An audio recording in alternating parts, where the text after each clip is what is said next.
Make sure you hit the like button. Make sure you subscribe. Week 11 over-unders to bet. Slam that like button. Leave a comment if the lines change because I'm doing these earlier than normal. Let's get this money. Let's fill the bag. First game, we got the Minnesota Vikings at the Denver Broncos. Over under 43. Money, money, money. Money. I'm going under, making a damn money pick. Listen, I know these Vikings games have gone over the last 2 weeks. But let's look at the situation in this game. Mile high, a Broncos defense that's playing good, and a Vikings defense that is playing phenomenal. You got Russell Wilson, and I know people are trying to act like, okay, Russell's playing decent, Russell's playing better. I mean, that's not really saying much. I mean, we saw the Broncos get 4 or 5 turnovers Monday night, and what did they put up? Like 22 points, 21 points.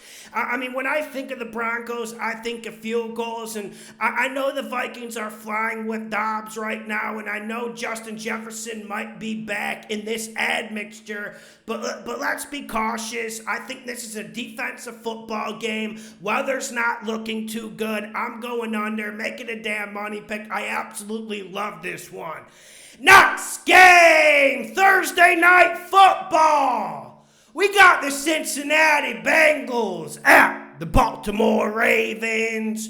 Over, under 46. When you say Thursday night, I say under. I'm going under here. There isn't a lot of science because if both of these teams are at their best, it's like a 27-24 game that's going over. But Thursday night football, both teams with a lot of injuries, and we know what this game will be. It's going to be very physical, and it's going to be a playoff type atmosphere. I don't think we see the big chunk plays. I know the Ravens like to get up, play press man-to-man, send in a few exotic blitzes, and we know you can get big plays off of that, but I don't think they played the Bengals that way. I think they rush 4, drop 7, keep everything underneath, and I think the Bengals will do something similar because you can't really blitz Lamar Jackson. He scrambles out of everything, and he's playing at an extremely high level. I think we see both teams with high, long drives, like 9, 10 play drives. This just barely goes under on Thursday night football. Next game, we got the Chicago Bears, the Bears at the Detroit Lions, over, under 47 and a half. Money, money, money, money. I absolutely love this over. We hit this last year, kind of like the same time, and what made this an over for me and a money pick, and I think you guys need to bet this, is Justin Fields being back. Say what you will about him. I know a lot of people don't like Justin Fields, but one thing this man is good for every single Sunday is 3 or 4 big plays. I think he'll be healthy. I think he'll be ready to go, and I think he'll be able to run it. We got a Lions offense that absolutely went juggernaut mode last week against the Chargers. The Bears defense has been getting healthier. You add Montez Sweat, you get the secondary guys back. Yes, the Bears defense is looking a little bit better, but I don't think it's going to slow down the Lions. And I also think this Bears team's going to come to fight. I think the Bears are able to get to the 20s. I think the Lions can get to the 30s. I'm going over, making a damn money pick. Absolutely love this one. Next game, we got the Pittsburgh Steelers at the Cleveland Browns, over, under 34. Over, if P.J. Walker starts for the Browns. I mean, we know Deshaun Watson's not starting. I'm going over. There isn't much to say about this game. Weather could be an issue. But I think the biggest issue is both of these offenses.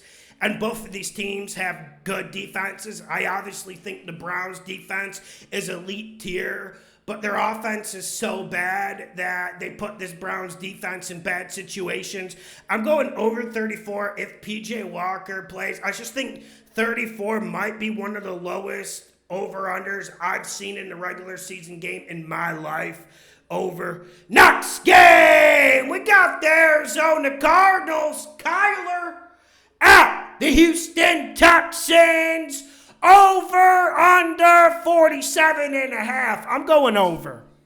We saw this line just go from -4 to -5. I was kind of surprised about it.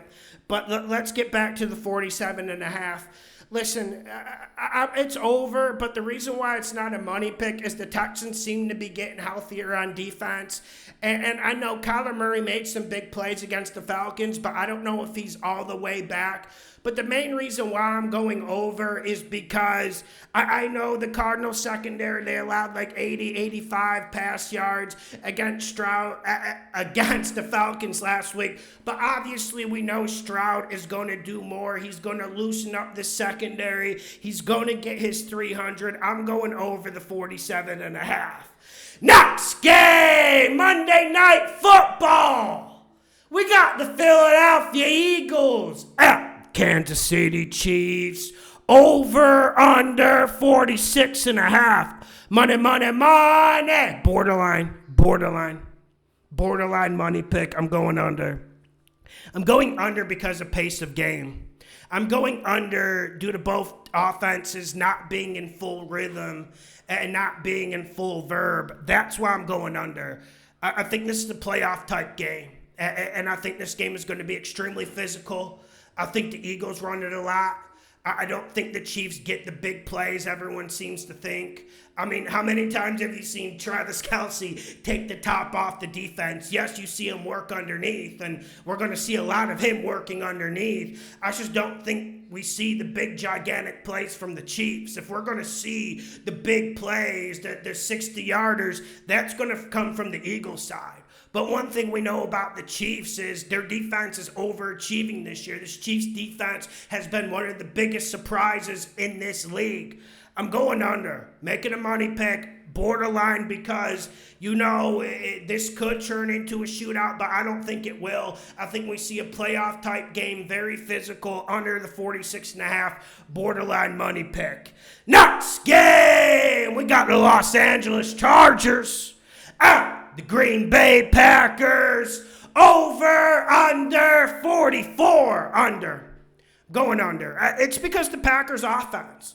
I know this Chargers defense has been absolutely terrible this year. Whether it be coaching, whether it be covering people. I mean, they've been terrible in both of those factors. And you can also run the ball on the Chargers defense.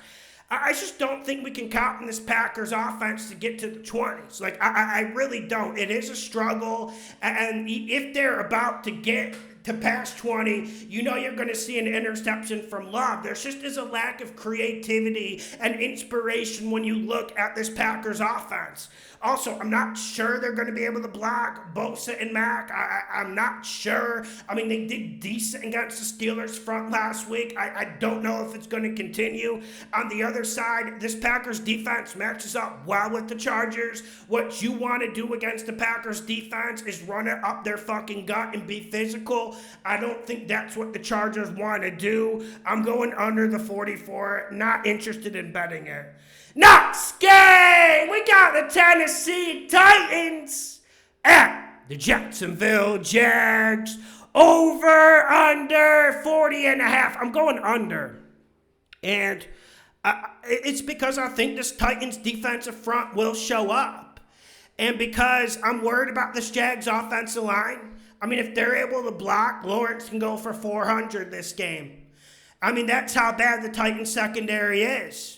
On the other side of the ball, you got a Titans offense that just doesn't seem to have their identity. I think they'll run it better against the Jags front than the Bucs front. But is there anything we can nail our head on? And Levis had some pretty good throws against the Bucs. It's just that these receivers outside of D-Hop are absolutely trash. Going under the 40.5, not a lot of science. Next game, we're going down to Miami. We got the Las Vegas Raiders at the Miami Dolphins. Over, under 46.5. Money, money, money. Money over. It's risky, I get it. You don't know if this Raiders offense with Aiden O'Connell, you don't know if it's going to be a dance partner for Tua. And this Raiders defense, we've been saying it the whole year. They played good ball, they're underrated, and they fight hard. Let's give some credit to this Raiders defense. But with that being said, the Miami Dolphins, Mike McDaniel, Tyreek the Thrill Hill, coming off a bye week just means they're going to get to 30 points. It just means that, they're going to get to 30 points no matter how hard this Raiders team tries. So this equation is about, what do you think the Raiders offense can do? And I think the Raiders offense can generate 3 or 4 good drives this game, because the way to attack a Vic Fangio defense, especially this Miami Dolphins version, is you run the ball up the gut. You run the ball up the gut against him, and I think Josh Jacobs has a big game. I'm going over the 46.5. I know the fundamentals when you throw in Aidan O'Connell, Antonio Pierce getting this team ready to play physical. I know the fundamentals say under, but week in and week out, we pound the over with the Dolphins, and it seems to get us there. Over. Next game, we got the Dallas Cowboys, them boys, at the Carolina Panthers. Over, under 42. I'm going over. This one was tough because Dak Prescott's obviously playing really good, and we know the Cowboys can play some bully ball once they get up 20. They look like the fucking 72 Dolphins. We get it. We've seen this version of the Cowboys before. I don't think this Cowboys offense has reached some sort of good level where they could do this against a good team. But I don't think it's out of the realm of possibility we see the Cowboys get into the 30s again. And I do think the Panthers could get some garbage points. I'm going over 42. Not really interested in betting this. Next game, we got the New York Giants at the Washington No Names. Over, under, 37 under. No science. Tommy DeVito's really bad, man. I do think this Giants defense, even though they're banged up, I still think it's a pretty decent unit. I really do, and I think they're a very good coach unit on defense as well. But this is about Tommy DeVito's just not being NFL quality, NFL caliber. I'm going under the 37. Next game, we got the Tampa Bay Bucks at the San Francisco 49ers. Over, under 41.5. I'm going under. I don't think this Bucs offense is going to have that good a day. I think this Bucs defense can stop the 49ers run game. We know the Bucs secondary hasn't been covering anyone, so obviously that's a concern. But I don't think the Bucs get over 10, 13 points. I think you guys saw last week, this 49ers defense, they flipped the switch. You had Chase Young, Steve Wilkes down in the sideline. We see Bosa at his very best finally this year. I just think this 49ers defense isn't fucking playing games anymore. I'm going under the 41.5 due to that. Next game, we got the Seattle Seahawks. Gino at the Los Angeles Rams. Over, under 46. Money, money, money. Money. Borderline money pick under. I get it. This does seem like an over. You got Matt Stafford coming back healthy. You got Geno Smith looking for redemption against the young Rams defense that just doesn't have a lot of talent. I get it. I get what you're saying, but I'm going under. I'm going under the 46, and it's because the Seahawks defense, man. And when I look at the Seahawks defense, they don't have the star power. Ever since and Wusu got hurt, you don't got that one player you can say, okay, this dude's going to fucking dominate. This is why this defense can go to the next level. But this Hawks defense is playing very, very good at the moment.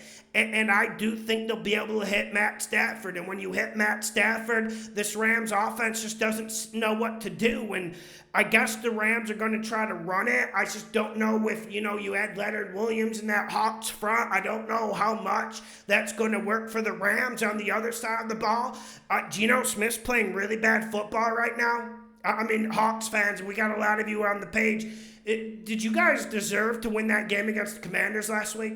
I don't think you did. Credit to the defense, credit to Pete Carroll and good coaching near the end, but I felt like Geno Smith was absolutely embarrassing. And Geno Smith has been embarrassing ever since like week 5 or week 6. That's why I'm going under. Borderline money pick. I get the fundamentals say go over, but there's some problems with both of these offenses, man. Next game, we got the New York Jets at the Buffalo Bills. Over, under 40.5. I'm going under, but I don't know.